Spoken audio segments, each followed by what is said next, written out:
Okay, today I'm going to talk about how the email sausage is made.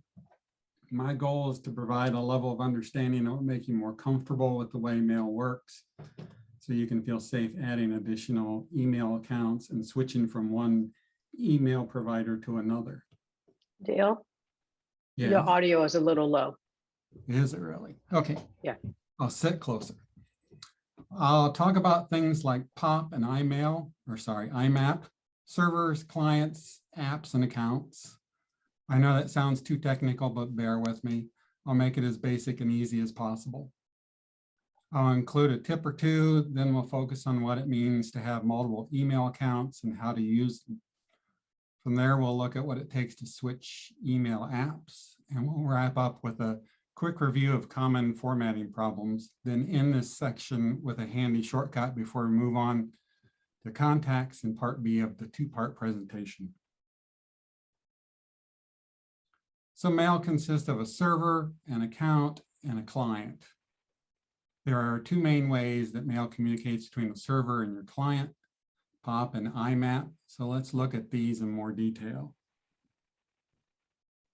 The basic elements look like this. Your email resides on the server in a giant database, and you use your client credentials to gain access. And you use an app, i.e. client, on your Mac, iPhone, or iPad. So let's start with POP Mail. POP stands for Post Office Protocol, the original dial-up system for email. It was designed for you to dial into your mail provider, excuse me, download your mail, then log off and read your mail offline. Server disk space was precious, so you were expected to store your mail on your local PC. Here's what happens when a modem user checks for mail on her iPad using an old-fashioned POP account. Her email app finds an email, it downloads it, and the server then removes it, and the user logs off. It's okay so far.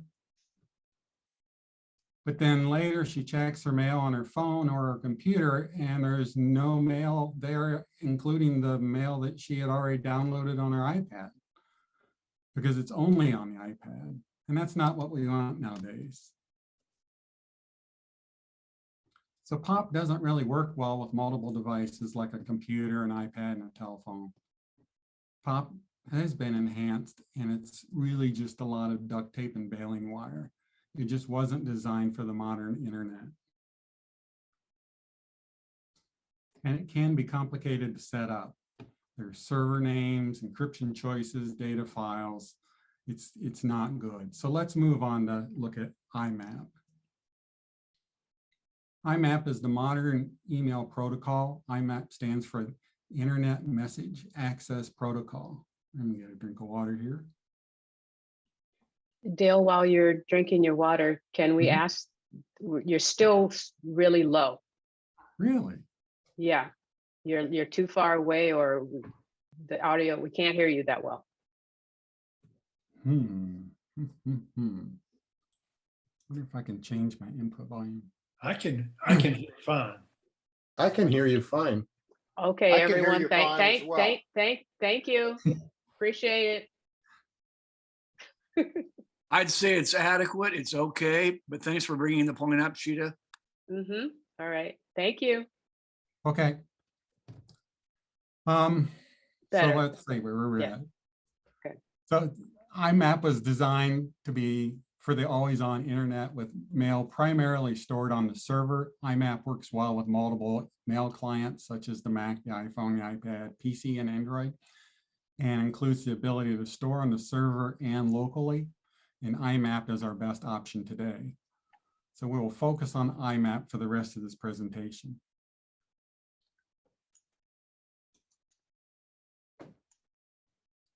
Here's the schematic of IMAP. Note that the email essentially stays on the server.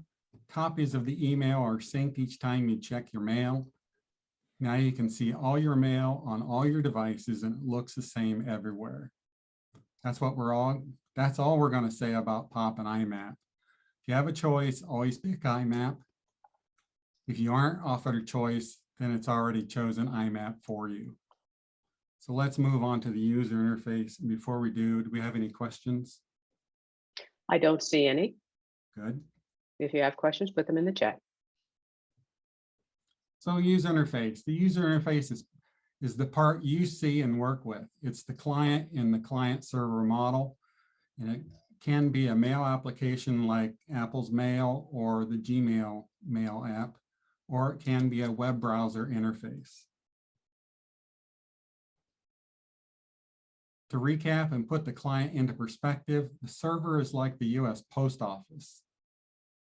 They handle delivery of the mail. They don't care about the content of the mail.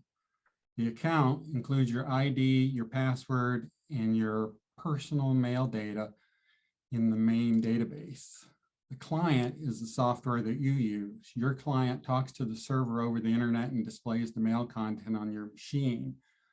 The client is what's responsible for the appearance of your mail. It controls which fonts are used, how text is shown, and how photos are shown, etc. So the client is just the software application that you use to read your mail. Some examples are Apple's Mail, Microsoft Outlook, Google Mail, Polymail, Spark, Kiwi for Gmail, and Postbox, and all the web browser-based email interfaces. Your mail account is your key to accessing the central database. It's really a subscription that is accessed using your email address and the password. Notice how they're standardized across all mail providers. So the point here is that the mail clients are just applications and are not the same thing as a mail account. An iCloud mail account doesn't mean you have to use the Apple Mail app. And having a Gmail account doesn't mean you need to download and use the Gmail app either. They're independent. And this is a good thing. This means that we can use a single mail application with multiple email addresses, and we can migrate to a different app later without needing to change our email address. So let's increase the complexity one step and look at using multiple email accounts with a single email app. Let's say, for example, I have an iCloud mail account with Apple, and I have 2 Gmail accounts with Google and an old AOL account. All of them can be used at the same time in the Apple Mail app. And quick tip, I recommend using one email account for your family and friends, and also have a different email account for registering at hotels, stores, Amazon, etc. I call these burner accounts. And alternately, you can use the new Apple feature, Hide My Mail, and we'll talk a little bit more about Hide My Mail later.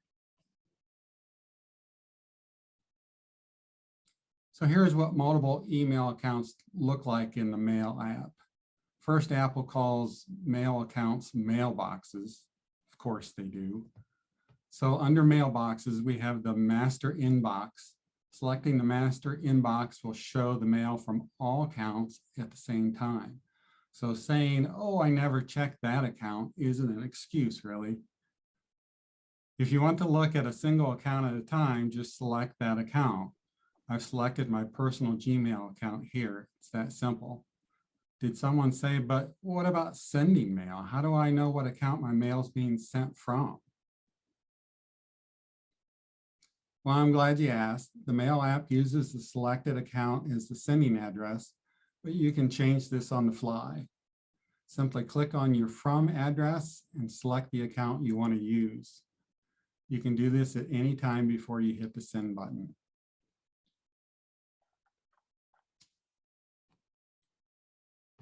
So our goal is to have our email available anywhere and everywhere. We can pick and choose which accounts are available on which devices. So in this example, I would like to use my work cell phone and computer to access just my work email. I'd use my iPad to access my Gmail and AOL personal accounts. but my Mac can access all of my accounts. That way I can check my work email in the evening, but not have it interrupting me if I'm watching TV and just looking at my iPad. You can add and remove accounts on your devices at any time. Some restrictions may apply to work accounts.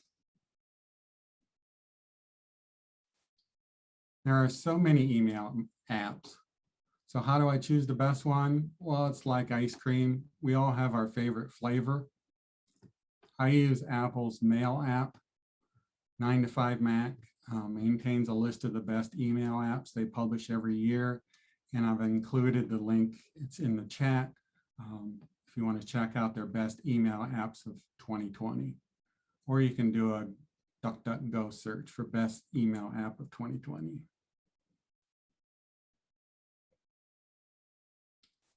So now you've decided if you want to use that new email app that you read about in 9 to 5 Mac.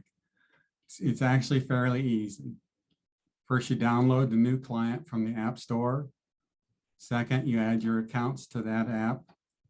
And this is typically done under the Mail menu. Follow the prompts for that app. Then wait while the mail populates. That's it. After you're happy with the new app, you may delete the old app. No, you do not have to delete the old mail client. It's fine if you have multiple mail clients on your device. But with a word of caution, mail is stored locally, i.e. you've manually archived it yourself, in your original client may remain in the original client app, depending on the original client. Deleting the original client may also delete that mail permanently. And this only applies if you've archived your mail locally, as a reminder.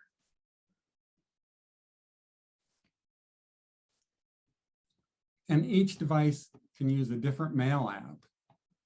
You may like the Spark email app on your phone, the regular mail app on your iPad, and a Microsoft Outlook app on your Mac. And you can do this if you want, but it's risky business if you do. For me, consistency is your smart choice. I use the Apple Mail app on all my devices.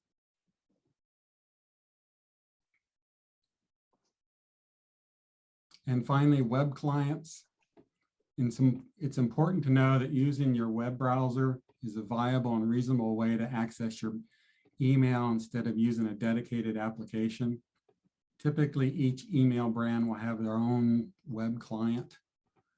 But if you ask for help with your mail, please tell the person that you use the web browser to access your mail. Remember, the client controls what your mail looks like, so this information is critical to figuring out your issues. Web clients are best used when accessing mail on a public computer, like a library computer, or at your friend's house. Although a web client may be used in place of a dedicated app, I do avoid them. I prefer the apps. Any questions before we move on to mail formatting? Yes, you have a question from Joe Gamishia. I'm sorry if I butchered that. Can you please unmute yourself and ask your question? Did a good job on that name. Thank you. Yeah, I have multiple devices and I have multiple email accounts and everything seems fine. But when I go to delete emails, I notice I have to delete them on multiple devices. And I don't know if it's all the time, actually, and I should know that. But is this a setting that you have to change when you go to delete mail, that it syncs? If you've set all of your devices up properly, you should not have to delete them in multiple locations. IMAP will take care of that for you. So either you've set a preference in one of your devices that it doesn't delete from the server, which is a choice you can have on some clients. So I'll check my preferences then. Yeah. Okay, thank you. Sure. Bob McKenzie, can you unmute yourself and ask your question? Hi, yeah, this is great, Dale. Very, very clear. I've been lately getting an error message that doesn't stop me from sending and receiving from all my accounts, but it just is an annoyance and I'd like to get rid of it. So I use Apple Mail like you do for all my accounts. I have a Gmail, an iCloud, and a Microsoft Exchange Outlook work account. And then I keep getting this message, and it doesn't matter if it's on my Mac or my iPad or my phone. It says, cannot verify server identity, cannot be verified. And then it gives a random email address like launch, .ca or whatever.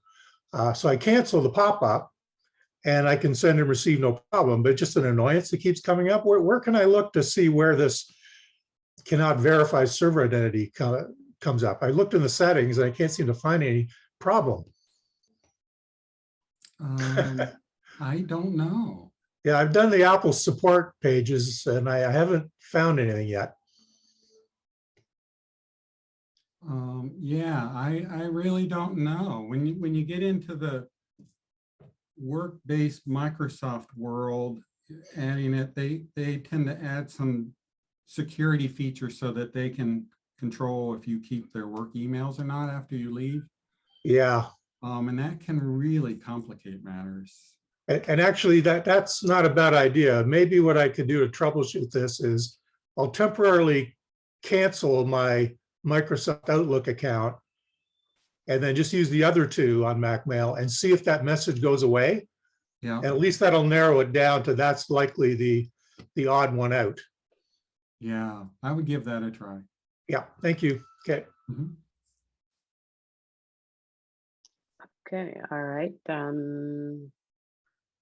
We have a couple of responses to Bob's question in the chat. Take a look at that. Dale, all yours. Thank you. So moving on to formatting, there are 3 mail formats that have evolved over the years. From the most complex to the simplest, we have HTML, then rich text format, and plain text. HTML is the same hypertext markup language used for websites, and it supports multiple text sizes, different text colors, different fonts, embedded graphics and links, and it's my preferred format. A note, Apple calls HTML rich text, and again, of course they do. Rich text is their standard terminology across their user interface guidelines. However, this isn't the same thing as rich text format. The generic rich text is really rich text format.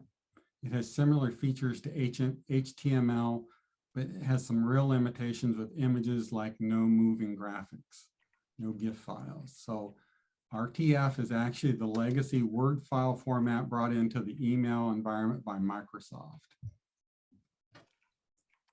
It's a so-so choice and typically only available in Microsoft Outlook. Plain text is just that. It's plain text, and there's no bling, there's no choice of fonts, no colors, no graphics, no nicely formatted links. But it's also the lowest common denominator, and it works everywhere. So let's move on to some formatting problems. Email's rife with formatting issues. What you send is often not what someone else receives. It's disappointing and frustrating. In this example, you may have sent an HTML formatted email to someone with a different email client, and the clients don't play well together. And you ask why? It's because it's complicated. There are so many email clients and each one interprets the rules differently. It's kind of like the speed limit. The sign may say 70 miles per hour, but is that the speed everyone drives? No. It's the same thing with formatting rules. This chart shows the inconsistency of just 7 of the formatting features for email. So how do the professionals deal with this? They keep a copy of the email on their server that will open in your web browser. They then embed a link in the email for view this email in your browser. And it's not bulletproof, but generally web browsers are much more consistent than email apps with following the rules. Here's another problem I deal with more than I'd like. People who use the return key as if they are on a typewriter. They put a carriage return at the end of every line. While this looks great on their screen, when I get it and my window isn't exactly the same size as theirs, the text looks all wonky. The fix is simple. Stop using the return key at the end of each line. Only use it between paragraphs. The Mac isn't a typewriter. So now let's talk about hide my email. Hide my email generates a unique random email address that automatically forwards to your personal inbox. Each address is unique to you. You can read and respond directly to emails sent to those addresses, and your personal email address is kept private. In this example, Jam Wirebeat sends their emails to blue126_cat@icloud.com. I receive them in my normal iCloud inbox. There are two key ways to use the hide my email. With sign in with Apple, which lets you create an account using a randomly generated email address directly within the supported third-party app or website, or with iCloud Plus, which lets you generate as many random email addresses as you need. Hide my email is new and the details are beyond the scope of this presentation, but the bottom line is that it's a great way to sign up online without giving out your actual email address. Newsletters and advertisements will come to your regular email inbox, and replies you send will use the same unique address. Here's a quick tip. When you're signing up for an account, look for the hide my email feature in the pop-up dialog box. It's very easy to use. Later, you can delete the address at any time. It's free to use and your devices keep track of all the hide my email addresses. Here's an example I use for the post office. Now I'd like to discuss read receipts. George Brooks reached out to me about read receipts. Unfortunately, Apple's email client doesn't have an option to enable read receipts. However, you can purchase an add-on utility, or you can enable read receipts using the terminal window, or you can swap mail clients to something like Outlook. Just in case people don't know, read receipts would be just like you see in iMessage messages. When the person opens the email, it would send you a notice back that the message has been read, which is a nice way to check up on people. But a lot of people don't appreciate that. So iReceipt Mail is an add-on utility to enable read receipts. It's $14.99 for a single user, and the website is ireceiptmail.com, all one word.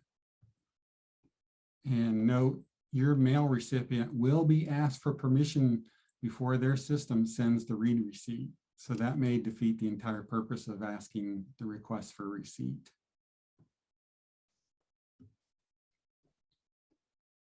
You can also use the terminal window to enter a terminal command that enables read receipts.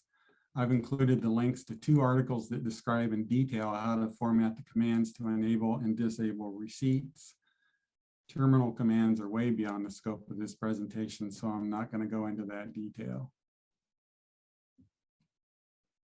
Finally, if you have the option of switching your mail client to one that supports read receipts like Microsoft Outlook for Mac, that'd be the easiest way to implement read receipts.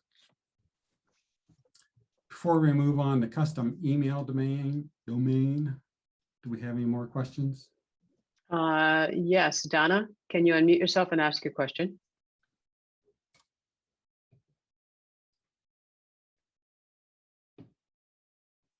Okay, we'll wait for Donna. Melissa, go ahead and unmute yourself and ask your question. Thank you, Dale. This is a good reminder.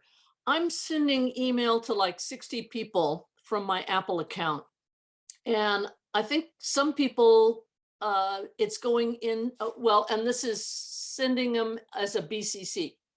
Mm-hmm. And I think sometimes they end up in junk or spam folder on their end. Sure. Do you have any suggestions for how to, not land in a junk folder? The best way is you have to ask each of them to add your email address into their contacts list. But that's not foolproof either. Generally, if they don't read them and they just hit delete when they see them, their mail client says, oh, they must not want to see those anymore, and it'll just automatically start putting them in the junk folder. I don't believe there's any foolproof way for you as a mass sender to stop people from doing that and stopping the clients from doing it. All right, thank you. This is Donna. I'm back. Okay, go ahead, Donna. Okay, thanks. Is there a way to unsubscribe from hundreds of email lists without doing them all in one fell swoop, having some control over it? I'm not aware of a way to do that based on the way everybody signed up in the past. You'd have to go through each one and unsubscribe one by one.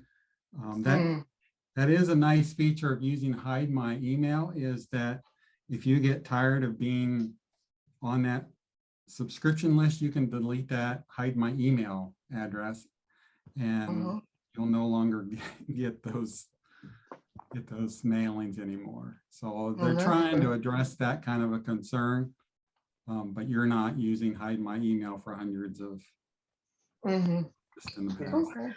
All right, thank you, Donna. Heath, can you unmute yourself and ask your question? Thank you. I've been using Mozilla Thunderbird as my email client for years, for a couple of decades probably. And you haven't mentioned it. I just wonder if there's any reason why. No, the only reason I didn't mention it is because I used Microsoft Outlook all the time at work. And I try to use the Apple apps so that I can support the Apple products better. Okay. No slight of that intended. It's not. Thanks. Okay, Alan, go ahead and unmute yourself and ask your question. About Find My Email. Does the person I'm sending an email to have to have an @iCloud account to read the email?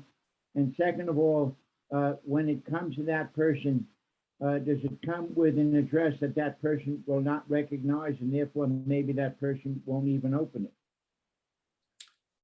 The answer to the first question is no, they do not have to have an iCloud account. It just shows up as an email address to them. And the second question is, yes, you're right. It'll show up as that weirdo address, and they won't know who it is. They won't have a clue. So there is a chance then that one of my friends or my family won't recognize it and just never read it. That's true. If you choose to hide your email from your family, they will not know it's you unless you tell them, in which case there was no point in hiding your email, right? So I can choose who to hide my email from. I don't have to hide it to everybody. I only can hide it to, I don't have to hide it to my family and friends, only from people like foreigners. That's correct. That's the beauty of Hide My Email. It's very selective on who receives it. Thank you. All right. All right. Thank you, Alan. All right. Last question. Marilyn, can you unmute yourself and ask your question? Hi. My question has to do with my email on my iPad. I have the Apple client, and sometimes the list of emails on the left side double up. In other words, one is on top of the other. And I can't separate them unless I shut down my iPad and open it up again. And I don't know why it's doing that. That's just a software problem with your client. You might have to, if it does it in all the accounts, you might have to reinstall the Mail app. If it's just doing it in one email account, you can go in and delete that email account out of Mail and then re-add it. Yeah, I didn't even check which account it was from because I have it all of them coming into one box. So I'll check that out. Thank you. Sure thing. All right, Dale, all yours. Thank you. Okay, custom email domains. When you subscribe to iCloud Plus, you can personalize your iCloud mail address with a custom domain name and invite members of your family to use the same domain with their iCloud mail accounts. This is non-trivial task. I've provided links, but this is a one-on-one type topic. Here's an example of what it takes to set up a custom email domain. If your host is your site, you have to know where to find these settings. Apple will tell you exactly which ones you need to change, but it's non-trivial, and unless you really like playing deep down in the tools, I wouldn't even approach custom email domains at this time. Okay, so let's do something more positive. Here's your after dinner mint, if you will. I use my email for reminders to myself. I find that I reliably check my email, whereas I wasn't checking my reminders app. So I end up sending myself a fair number of emails. Therefore, I created a shortcut of 2 ampersands or @ that types in my email address for me. All I have to do is type the @ and up pops my email there. Then I hit return and it's entered. So that's real easy way to do it, and you can do that for yourself.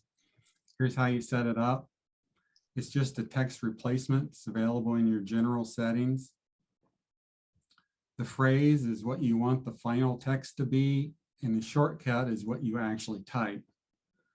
And I'll mention I have a pet peeve. I think they should have put the shortcut first, as that's what you type first, and then the phrase is inserted in place of the shortcut. I always get it backwards when I set them up, then I have to reverse them to make them actually work. But it's real handy. So in summary for email, I recommend that you use a dedicated mail app rather than a web browser. I recommend standardizing on a single brand of mail app across all your devices. No, you wait. Always use IMAP if you have a choice. Let IMAP manage your emails on the server, and using multiple email addresses is a good idea. Hide my email or burner email will minimize the amount of spam you get in your personal mailbox. Any questions on mail before we move on to contacts? Way too many.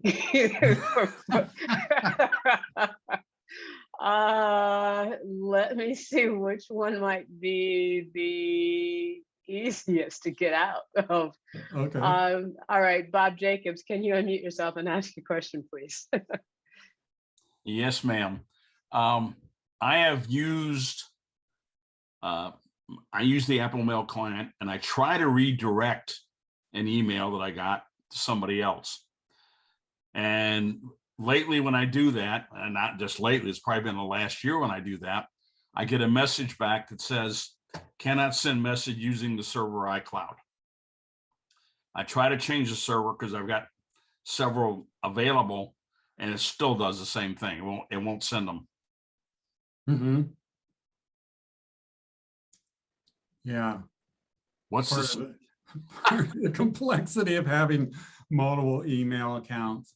I don't know what causes that. I get that sometimes, especially with Gmail, all of a sudden mail just cannot go out through the Gmail server. And I don't know what's happening there. I wish I had some insight. Maybe somebody else does. But okay, thank you. I experience the same thing sometimes when I'm in a environment where I have a very weak internet connection. All right. Okay. Okay. All right. Thank you, George. Frank Sturgevich, can you please unmute yourself and ask your question? Yes, thank you. Actually, it's not a question. I want to share a problem with the group. Something that was driving me crazy for several years. Frank, Frank, Yes. Frank, unless you Yes. have a question, we have to have a question. Never right now. mind. Thank you. Okay, Gerald, can you unmute yourself and ask your question? Yes. What is the best way to block an email from an unwanted source? Oh, I didn't add blocking emails. I believe there's a setting to block an email. Well, if you right click on the address name, you can see block contact, but how effective is that compared to any other method? I don't have a definitive answer on that. I've not had that problem and I've not researched it. I have used that on occasion, and it is effective if the slime bag that's sending you stuff doesn't just switch to a different email address. And you can also use Spam Sieve. That is an app that will really help with that. What would that be again? Spam Sieve. I'll put it in the chat. Thank you. Yeah, All right. spam sieve will only help if it sees it as spam. If it's someone you just don't like, I would make a rule or check and see if your app or your server will allow blacklist and whitelist. Thank you. All right. Okay, Dale, all yours. Thank you. Okay, now we'll move into contacts, focusing on how they are structured and how they're used with email apps. I'll cover the following areas that some people find contacts confusing. We'll look at where they're stored, that they're expressly set up to be used across email, telephone, and messages with multiple apps, including non-Apple apps having full access. Then we'll look at syncing our contacts across all our devices, and we'll finish with an example of using multiple contacts for those who have a need for this arrangement. It does bring additional complexity that you need to be aware of. Contacts seem to be very straightforward and easy, but the reality is that Apple put a great deal of thought and work into setting contacts up. The options available can make contacts very complex, however. Each mail client can have its own contacts, or they can all use the same ones. Sometimes you want all your contacts in one place, sometimes you don't. Contacts are stored in a database, and we use the Contacts app to access the database. As noted before, contacts are available to non-Apple email accounts. Since contact information is more than just a phone number or an email address, it makes sense to have everything available in a single location. You only need to enter the data once. All apps see the same contact information, and contacts can even be used to print Christmas card envelopes and other mailing lists. So what about if I have multiple email accounts? This is where contacts really shines, but it's also where it can get complicated. The beauty is that you can have a single contact list shared across many email accounts. That way, if you migrate from, say, the default Apple Mail app to the Gmail app, your contacts are still there, no re-entering required. Of course, this assumes that you are making good choices. So let's look at my setup as an example. I have 5 email accounts. I use my default iCloud account as my anchor account, the home to all my contacts. So this is the account I used when I signed up for my original Apple ID. My other accounts include my personal Gmail account, a Mia Mug and an SEE Gmail account, and a burner charter email account. Since my iCloud account is my central shared anchor point, it's linked to iCloud as shown. So notice the blue checkbox. This means that these contacts are replicated in iCloud. So yes, iCloud is required to get the full benefit of this approach. Next, I'll show you my personal Gmail account settings. I don't have the contacts selected here because I want the account to use the system default contacts instead of using their own. The side effect is that my accounts list isn't stored at Google.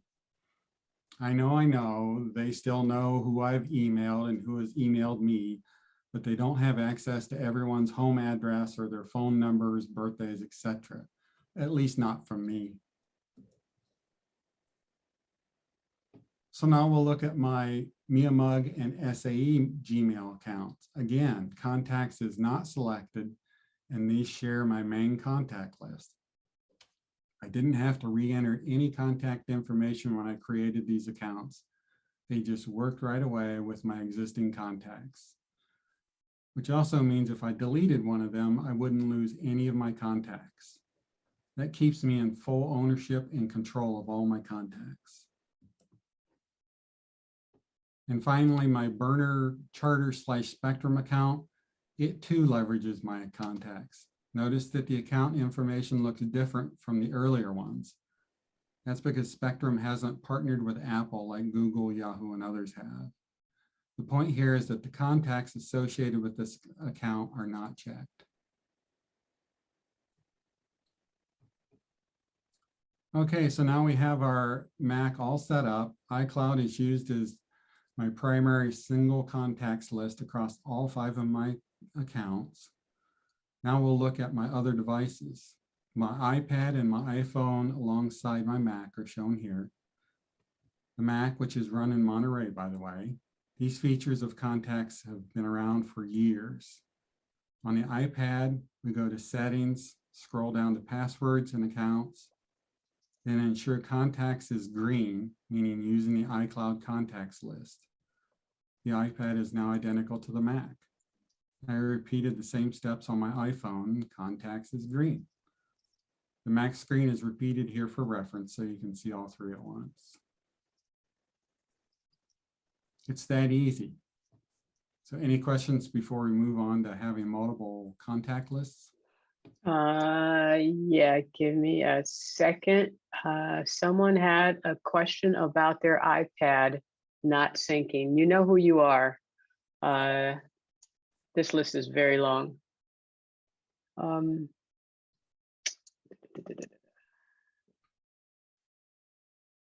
It's me, Sophie. I just unmuted myself. Thank you, Sophie. I appreciate the help. Go ahead. Okay. So I don't get emails on my iPad. They're on my Mac and my phone. Okay. Did you add your mail account to your iPad? You have to do that separately. Okay. All right. I will look into it because the Okay. answer to it is I don't know, but the answer probably is I didn't since I'm not getting them. Yeah, and it's best if you put your phone next to your iPad and go through the settings and then check that all the accounts are looking the same in settings on both devices. All right, thank Go you. into settings and mail. All right. Thank you, Sophie. Appreciate the help. Conrad, can you unmute yourself and ask your question, please? Thanks, Dale. I have a couple of problems here. One is mail creates a duplicate draft message sometimes, and I don't realize this when I go back to work on the drafts again, and I'd like to know how to avoid duplicate drafts. And then the other thing is somehow the old trash mailbox is gone, and I've tried to figure out where to put it back on, and I can't do it. Your suggestion would be appreciated. Okay. I have also had the problem of ghost duplicate draft messages. I don't know that there's a good resolution. Maybe somebody else does, but I've either ended up sending people the same email twice because I saw the other one later and thought I didn't send it, or I just delete it. I can't find any reason why it's creating those duplicates. but it's a common issue. All right, thank you, Conrad. The second question is the Oh, all go ahead. trash mailbox. Okay, can you tell me why all trash doesn't show up on my mailboxes? I don't know if that's a setting. I don't use that feature, so I'd have to do some research. If you want to email me after this, I'll look into it for you. Okay, thank you. All right, thank you. Jim Cutler, can you unmute yourself and ask a question? Yeah, on one of your previous slides looking at contacts, you had a checkbox or some other indicator on the bottom for work and said something about multiple cards. Yeah. I've never seen that. Where is that? I'm going to go into having multiple contacts and multiple cards here next. Oh, good. Okay. Thank you. Okay. Okay, and Lawrence Jenkins, you say you have a question. What is your question? Yes, I have multiple contacts and I'd like to combine them into the Apple contacts. Is there a setting that say get rid of duplicates when you import or after you import? Thank you. Generally there are, and they'll usually either ask you if you want to merge the two or which one you want to save. It can get complicated, and since I learned years ago to stay away from having multiple contact lists, I haven't had to do it recently.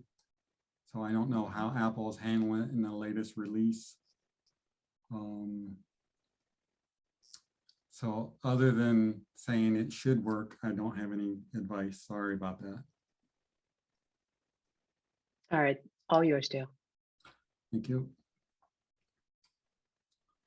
Okay, so again, I only use one contact list, but if I wanted a second account to have its own set of contacts, I just check the contacts box in the internet accounts.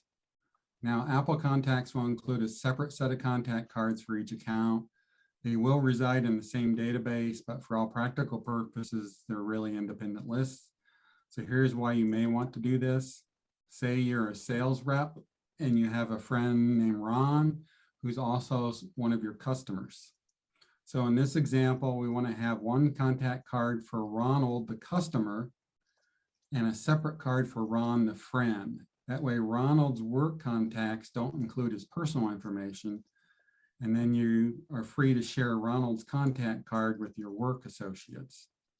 Conversely, you could create a second contact card for Ron, your friend, in your personal contact list. And this card would only show his personal information, like his home phone number, his home address, and perhaps his birthday. So you're with me so far. One guy, two relationships, client and a friend. So therefore, two contact cards.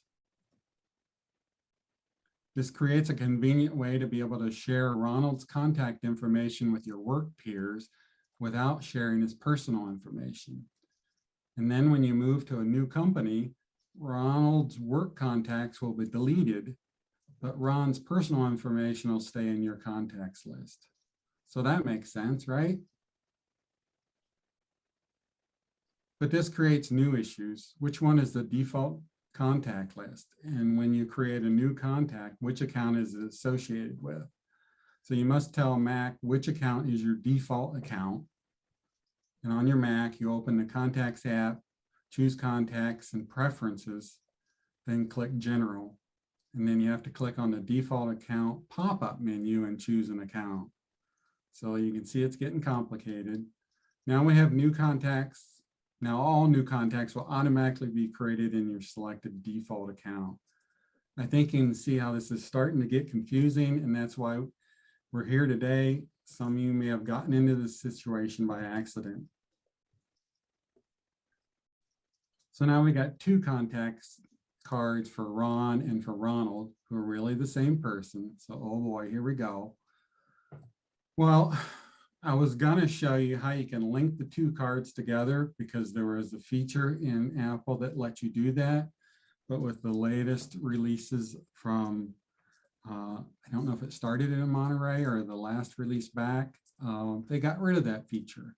But just in case it comes back, or if you have an older version of the OS, they had a feature called linked cards. And then you can tell contacts that Ron and Ronald are really the same person, and you want to see all of Ron's information on a single contact card. It was really handy, and it maintained the pseudo firewall between your work and your friends by maintaining the separate contact cards. So in some ways, you had the best of both worlds. And here's how you would actually use it to link the cards in the Contacts app on your Mac. You'd select the card you want to link. In this example, we searched for Melissa and chose card and said linked select cards from the menu bar. When you delete one of those email accounts, the link is automatically removed and only the data from the deleted account is removed. Again, sadly, the unlinking doesn't always translate to your other devices, so you may need to unlink them manually. As noted, it can get complicated. While I'm telling you about this link feature, again, it's not available anymore. And if you used it extensively in the past, you could end up with some linked cards that ended up staying on your other devices inadvertently.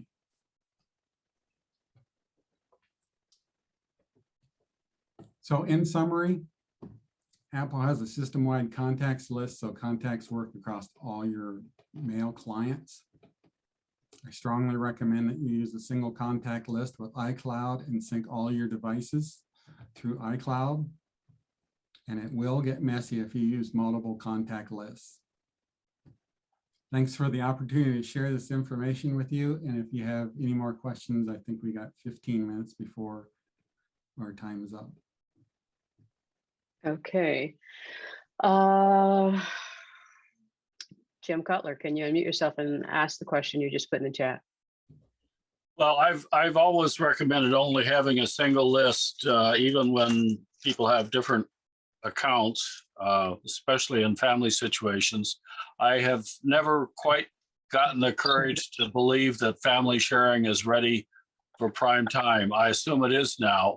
Do you recommend using family sharing to establish shared lists between people?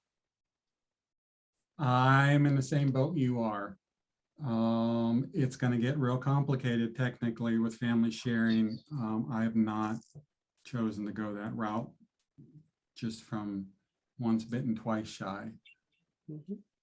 The only other comment that goes with that, with multiple lists, is make sure that you have your clients or the people you help use Command 1 to hide the list of calendars after you've made sure that they're looking at the right one.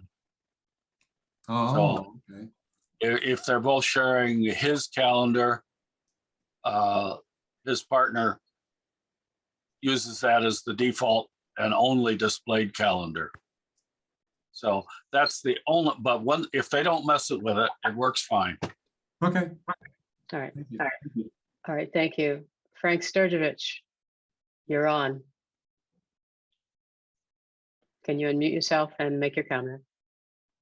Oh, the comment?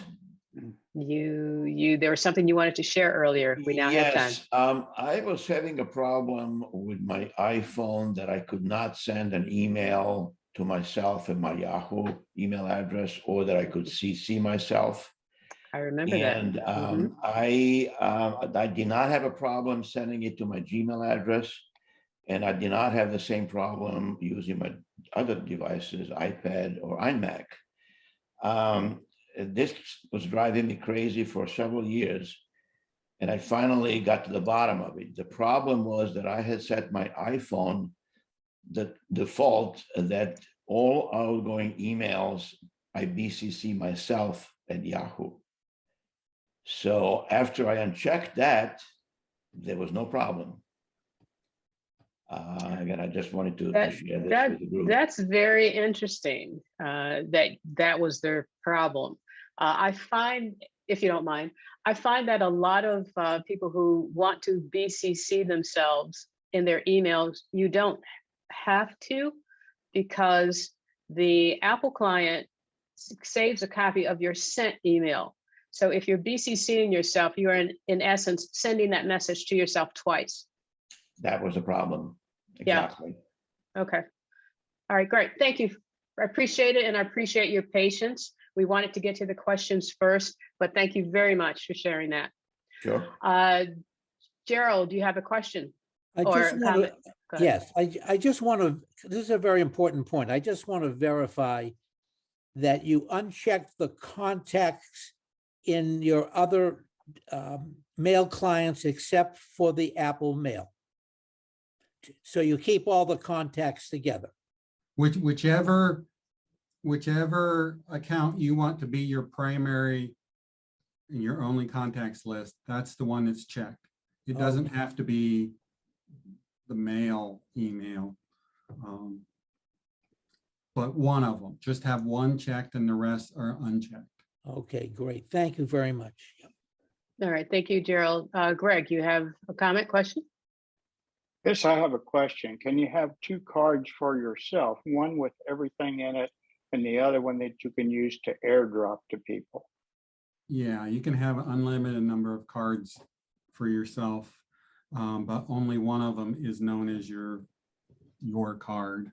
Yeah, Right, your me you card. make that your, one me card. Okay. Yeah, Okay. yes, Thank you. yes, your me card, yes. Okay, Frank Salvatini, go ahead and ask your question. Yeah, how come I get emails into archive? They just go there. Now, you know, some of them are ads, some of them are responses, but the archive box that's default on my Apple Mail gets these archive things that I didn't ask for, didn't send for. It goes in there. And I thought archiving was just for taking a bunch of emails that you had that you want to save and put on your drive so that whatever happens, you know, should Apple get an EMP sometime, you still have them. So what's archive about? Check your settings, because when you add new accounts, it tends to default not showing you the delete button, but instead wants you to archive everything. So it puts the archive button in the exact same place it would have put the trash can. And you may very well be telling that account from one of your devices, be it your phone or your iPad or your Mac. You think you're telling it to delete, but you're actually telling it to archive. Okay, but they're both in the account, trash and archive. I had that problem while adding Gmail accounts, that Gmail wants you to never delete, so they can always search through everything. So I would look in if you have Gmail, to look in there and double check those settings that it says delete, not archive. In the Gmail account, right? Yeah. Go to the website. No, on your device, in the Gmail account set up in Mail on your device. Okay, so and each device is separate, so you have to look in the settings on all your devices. Right. Yeah. Okay. All right, thank you. Hank Humphrey, can you please unmute yourself and ask your question?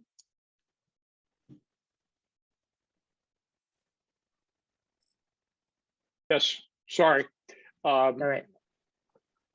I'm one of those unfortunate people that have 2 or 3 contact lists that that I stumbled into over the last couple of years, and it's quite confusing. Can I print out each one and then figure out which contacts I don't have in iCloud, and then move them in or something like that? I don't want, you know, you can't merge all the list.